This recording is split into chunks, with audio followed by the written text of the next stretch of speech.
Bonjour, ici Philippe sur 5 mars pour Québec Nouvelle. La capitulation complète d'Énergir face aux objectifs de transition énergétique du gouvernement est probablement l'une des plus curieuses histoires dans l'histoire du capitalisme. La compagnie de distribution gazière semble complètement résignée à voir son marché disparaître et ses tarifs augmenter à des niveaux totalement dissuasifs pour le reste de ses clients. Ses communications publiques semblent complètement indifférentes à la chute imminente de ce qui fait son pain et son beurre.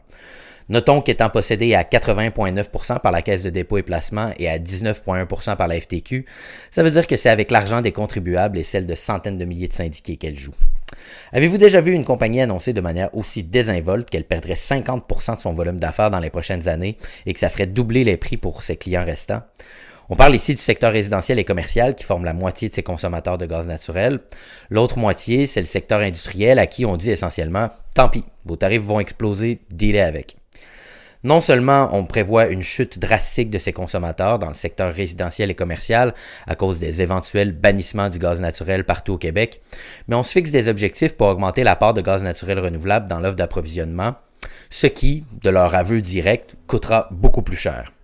En effet, le GNR coûte 7 fois plus cher que le gaz naturel conventionnel. On a donc deux tendances claires qui indiquent que les prix de l'entreprise vont devenir tout à fait dissuasifs. À ce stade, pourquoi vouloir verdir leur gaz s'ils savent que la fin est imminente? Le secteur industriel est pourtant très clair.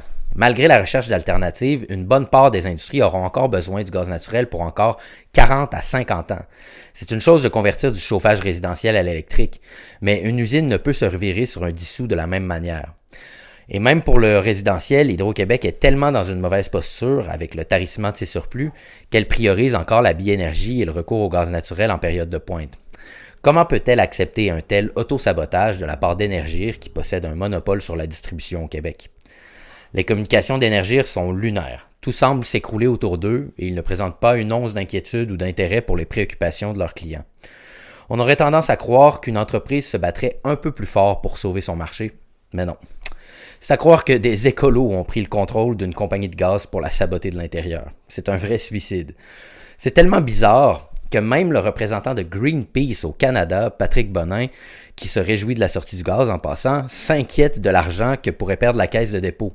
Et je le cite, « Le modèle d'affaires d'Énergir est clairement problématique et la Caisse de dépôt devrait s'en préoccuper. » Pouvez-vous croire ça? Même Greenpeace comprend le problème.